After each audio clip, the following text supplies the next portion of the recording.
പ്രമേഹം എന്ന് പറയുന്നത് ഇന്ന് ചെറുപ്പക്കാരിൽ തന്നെ അധികമായി കാണുന്ന ഒരു കണ്ടീഷനാണ്. എത്രത്തോളം നമ്മൾ മരുന്ന് കഴിച്ചാലും അത്രയും അതിലും അധികമായിട്ട് പ്രാധാന്യം അതിന് ഡയറ്റിൽ, വ്യായാമത്തിലൊക്കെയാണ്. നമ്മൾ പല പേഷ്യൻസിനോടും ഇതിനെക്കുറിച്ച് ഡിസ്കസ് ചെയ്താലും അവർ പറയാറുണ്ട് അവർക്ക് ഒരു ബിസി ലൈഫിൽ ഇതൊന്നും സമയം കിട്ടുന്നില്ല. എത്ര ബിസി ആണെങ്കിലും നമ്മുടെ ആരോഗ്യത്തിന് വേണ്ടിയിട്ട് മാറ്റി വെക്കണം, അല്ലെങ്കിൽ ആരോഗ്യം ശ്രദ്ധിക്കാൻ വേണ്ടി നമ്മൾ കൂടുതൽ, അല്ലെങ്കിൽ ഒരു ഡയബറ്റീസ് ഒക്കെ തടയാൻ വേണ്ടി നമ്മൾ നോക്കേണ്ട 6 പോയിന്റാണ് നമ്മൾ ഡിസ്കസ് ചെയ്യുന്നത്. ഞാൻ ഡോക്ടർ പ്രിയ, Q1B ഹെൽത്ത് കെയറിലെ മെഡിക്കൽ ഓഫീസറാണ്.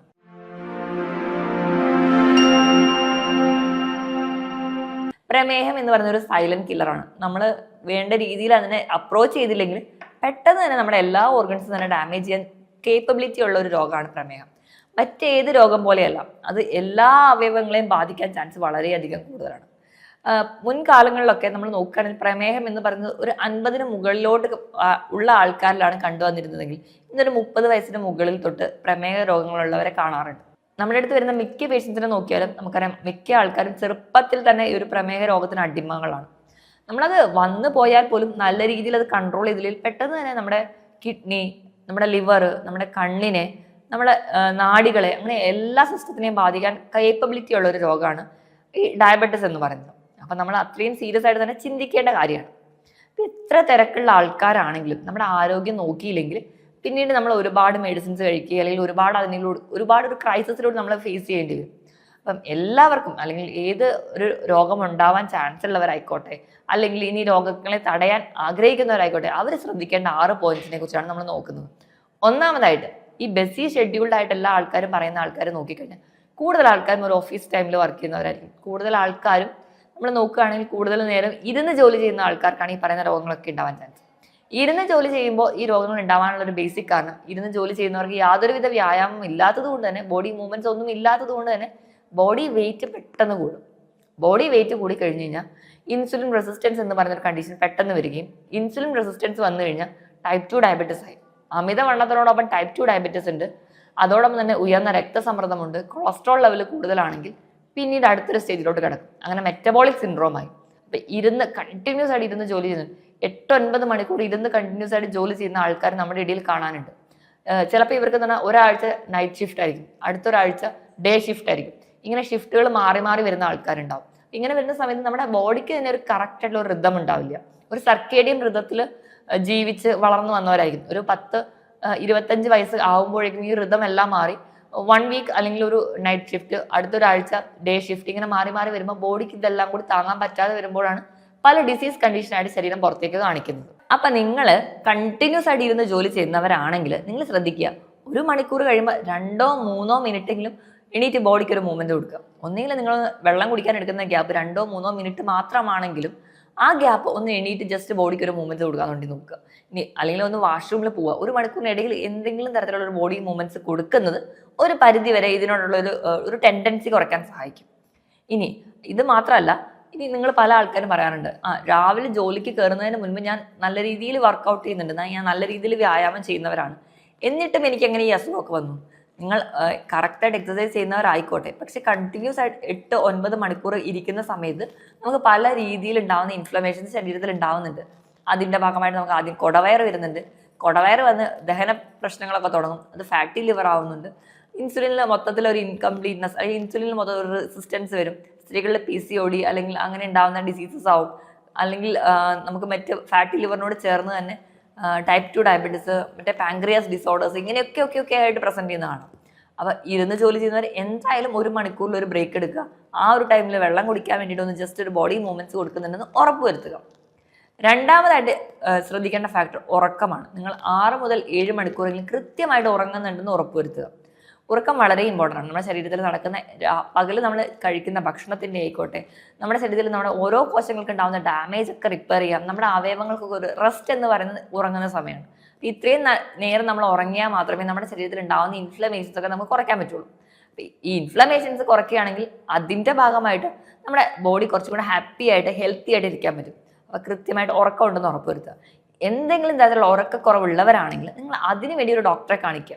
നമ്മൾ ഒരുപാട് ടിപ്സുകൾ ഫോളോ ചെയ്താലും ഉറക്കം ചിലപ്പോൾ കറക്റ്റ് ആയിക്കോണമെന്നില്ല. ചില മിനറൽസിൻ്റെയോ വൈറ്റമിൻസിൻ്റെയോ ഒരു കുറവ് മൂലവും നമുക്ക് ഉറക്കക്കുറവ് വരാം. അങ്ങനെ എന്തെങ്കിലും ഉണ്ടെങ്കിൽ ഡോക്ടറെ കാണിച്ച് കറക്റ്റായിട്ട് മെഡിസിൻസ് എടുക്കുക, അല്ലെങ്കിൽ സപ്ലിമെന്റ്സ് എടുക്കുക. ഇനി അതോടൊപ്പം തന്നെ ഉറക്കം കറക്റ്റായിട്ട് കിട്ടാൻ വേണ്ടിയിട്ട് മാക്സിമം ഗാഡ്ജറ്റ്സിൻ്റെ ഉപയോഗം ഒരു ഉറങ്ങാൻ തീരുമാനിച്ചതിന് ഒരു 2 മണിക്കൂർ മുൻപെങ്കിലും ഒഴിവാക്കുക. അതുപോലെ തന്നെ രാത്രി ഉറക്കം കിട്ടുന്നില്ലെങ്കിൽ നമ്മൾ കിടക്കുന്നതിന് ഒരു അരമണിക്കൂർ മുമ്പെങ്കിലും ഒരു ചെറിയ ഗ്ലാസ് പാല് കുടിക്കാൻ വേണ്ടി ശ്രദ്ധിക്കുക. ഈവനിങ്ങിൽ ഒരു അരമണിക്കൂർ നടക്കാൻ പോകാൻ വേണ്ടി ശ്രദ്ധിക്കുക. കുറച്ചും കൂടി ഒരു മെഡിറ്റേഷൻസ്, യോഗ പോലെയുള്ള തെറാപ്പികൾ ഫോളോ ചെയ്യുക. അത് നമുക്ക് കുറച്ചും കൂടി ഒരു ഉറക്കം കിട്ടാനും കുറച്ചുകൂടെ സ്ട്രെസ് ഫ്രീ ആവാനും സഹായിക്കും. മൂന്നാമത്തെ കാര്യം എന്ന് പറഞ്ഞാൽ നിങ്ങൾ ശ്രദ്ധിക്കേണ്ടത് പുകവലി പോലെയുള്ള ശീലമുള്ളവരാണെങ്കിൽ അത് കംപ്ലീറ്റ്ലി സ്റ്റോപ്പ് ചെയ്യുക. നമ്മൾ പുകവലിക്കുന്ന സമയത്ത് ഈ നമ്മുടെ ആർട്ടറീസിലൊക്കെ ബ്ലോക്ക് വരാനുള്ള ചാൻസ് വളരെ കൂടുതലാണ്. അത് നമുക്ക് ഹാർട്ട് ഡിസീസ് ഉണ്ടാക്കും. ഇത് മാത്രമല്ല, നമ്മൾ പുക വലിക്കുന്ന സമയത്ത് 30% പുക നമ്മുടെ ആമാശയത്തിലേക്കാണ് ചെല്ലുന്നത്. ഇത് നമ്മുടെ ഡൈജഷനെ ബാധിക്കും. ഡൈജഷനെ ബാധിക്കുന്നതിന്റെ ഭാഗമായിട്ട് പിന്നീട് നമുക്ക് ഗ്യാസ്ട്രിക് റിലേറ്റഡ് ആയിട്ടുള്ള ക്യാൻസറും അതുപോലെ തന്നെ ഗ്യാസ്ട്രിക് റിലേറ്റഡ് ആയിട്ടുള്ള അസുഖങ്ങൾ ഉണ്ടാവാനുള്ള ചാൻസ് കൂടുതലാണ്. എപ്പോഴാണോ നമ്മുടെ ദഹനം കറക്റ്റായിട്ട് നടക്കാത്തത് അന്നാണ് നമ്മളൊരു രോഗിയായി മാറുന്നത്. ഈ പറയുന്ന പോലെ തന്നെ നമ്മുടെ ദഹനം കറക്റ്റല്ല, നമ്മൾ കഴിക്കുന്ന ഭക്ഷണം കറക്റ്റായിട്ട് ദഹിക്കാത്ത പക്ഷം അത് നമുക്ക് ഇൻസുലിൻ ലെവലിലും ചെറിയ ചെറിയ വേരിയേഷൻസ് ഉണ്ടാവും. നമ്മുടെ പാൻക്രിയാസ് ഗ്രന്ഥിനെ ബാധിക്കാം. അതിന്റെ ഭാഗമായിട്ട് നമുക്കൊരു ഡയബറ്റീസ് രോഗിയായിട്ട് മാറാം. കംപ്ലീറ്റ് ആയിട്ട് പുകവലി നിർത്തുക. ഇനി മദ്യപിക്കുന്ന ആൾക്കാരാണ് എങ്കിൽ എനിക്ക് പറയാനുള്ളത്, മദ്യപാനം അത്ര ഹെൽത്ത് വൈസ് നോക്കുകയാണെങ്കിൽ ഓക്കെ, അല്ലെങ്കിൽ ഒക്കേഷണൽ ഡ്രിങ്കിങ് നമുക്ക് ഓക്കെ പറയാം. പക്ഷെ നിങ്ങൾ എല്ലാ ദിവസവും മദ്യപിക്കുന്ന ശീലമുള്ളവരാണെങ്കിൽ അത് കുറച്ചുകൊണ്ട് വരിക. മാസത്തിൽ 1 അല്ലെങ്കിൽ 2 തവണയൊക്കെ ആണെങ്കിൽ അങ്ങനെ പതിയെ പതിയെ കുറച്ചുകൊണ്ട് വരാൻ വേണ്ടി നോക്കുക. എന്നിട്ട് കംപ്ലീറ്റ്ലി സ്റ്റോപ്പ് ചെയ്യാൻ വേണ്ടി നോക്കുക. എപ്പോഴും പുകവലി മദ്യപാനം കൂടെ കമ്പയർ ചെയ്യുന്ന സമയത്ത് എൻ്റെ ഒരു പേഴ്സണൽ ഒപ്പീനിയൻ ആയിട്ട് എപ്പോഴും ആദ്യം സ്റ്റോപ്പ് ചെയ്യേണ്ടത് പുകവലി തന്നെയാണ്. അപ്പോൾ അത് സ്റ്റോപ്പ് ചെയ്താലും ഒരു പരിധി വരെ നമ്മുടെ രക്തക്കുഴലിൻ്റെ ആരോഗ്യം മെച്ചപ്പെടുത്താം. രക്തക്കുഴലിൻ്റെ ആരോഗ്യം മെച്ചപ്പെടുത്തി കഴിഞ്ഞാൽ നമ്മൾ കഴിച്ച ഭക്ഷണത്തിൽ കറക്റ്റായിട്ട് ദഹനം നടക്കും, കറക്റ്റായിട്ട് അബ്സോർപ്ഷൻ നടക്കും. ഈ പ്രശ്നങ്ങളെല്ലാം കംപ്ലീറ്റ്ലി മാറ്റാൻ പറ്റും. നമ്മൾ കുറച്ചുകൂടെ ഹെൽത്തി ആയിട്ട് ഇരിക്കാനും പറ്റും. അതുകൊണ്ട് ഈ ശീലം കംപ്ലീറ്റ്ലി സ്റ്റോപ്പ് ചെയ്യുക. 4ാമത്തെ കാരണം നമ്മുടെ ഭക്ഷണമാണ്.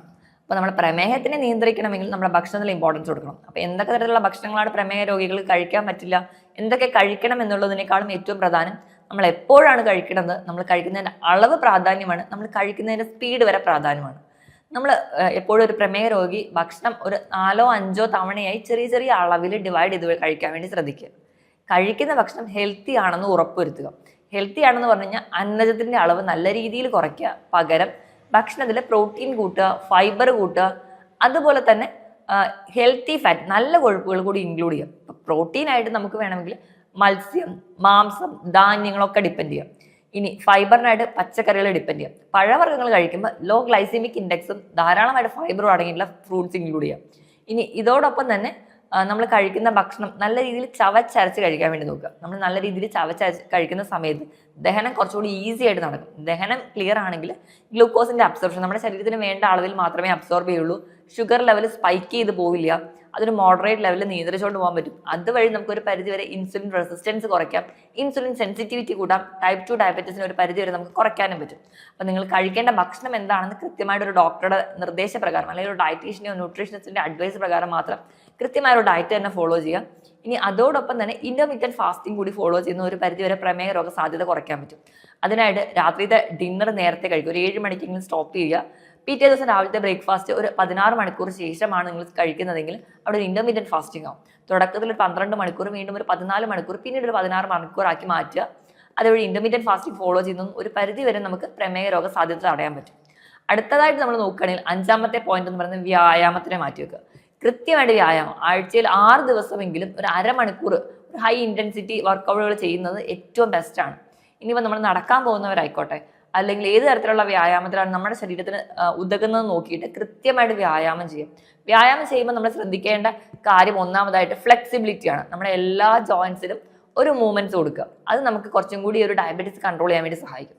രണ്ടാമതായിട്ട് എയറോബിക് എക്സസൈസുകൾ ഫോളോ ചെയ്യുക. എയറോബിക് എക്സസൈസ് എന്ന് പറയുമ്പോൾ നടക്കാൻ പോകുന്നത്, ജോഗിങ്, സൈക്ലിങ്, സ്വിമ്മിങ്, അങ്ങനെയുള്ള വ്യായാമത്തിൽ ഏർപ്പെടുക. ഇനി അതോടൊപ്പം തന്നെ ഡാൻസിങ് ചെയ്യുന്നത്, സൂംബ ചെയ്യുന്നതും ഒക്കെ നല്ലതാണ്.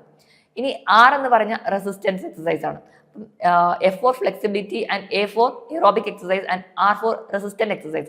വെയിറ്റ് ലിഫ്റ്റിംഗ് എക്സസൈസുകൾ ഫോളോ ചെയ്യാം. അതും ഒരു പരിധിവരെ പ്രമേഹ രോഗ സാധ്യത കുറയ്ക്കാൻ സഹായിക്കും. ഇനി എക്സസൈസിനോടൊപ്പം തന്നെ യോഗ, മെഡിറ്റേഷൻസ് ഒക്കെ ചെയ്യുന്നതും പ്രാണായാമം പോലെയുള്ള തെറാപ്പീസ് ഒക്കെ ഫോളോ ചെയ്യുന്നതും വളരെ നല്ലതാണ്. ഇനി 6ാമത്തെ പോയിന്റ് നമ്മൾ നോക്കുകയാണെങ്കിൽ പൊതുവേ ആൾക്കാർക്ക് കറക്റ്റായിട്ട് ഡയറ്റും എക്സസൈസും ഒക്കെ ഫോളോ ചെയ്താലും ഇടയ്ക്കൊന്ന് ചീറ്റ് ചെയ്യാൻ വേണ്ടി തോന്നാറുണ്ട്, അല്ലെങ്കിൽ ഒരു ചീറ്റ് ഡേ എന്ന് പറയാറുണ്ട്. പൊതുവേ എല്ലാ ദിവസവും ജോലിക്ക് പോകുന്നവരാണെങ്കിൽ ഞായറാഴ്ച ഒരു ചീറ്റ് ഡേ ആയിട്ട് എടുക്കാറുണ്ട്.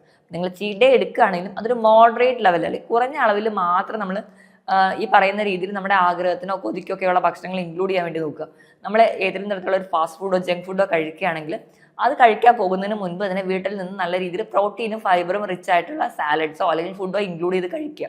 അത് കഴിഞ്ഞ് നമ്മൾ കഴിക്കാൻ പോകുമ്പോൾ ആ ഒരു ജങ്ക് ഫുഡിന്റെ അളവ് കുറച്ച് കുറവായിരിക്കും.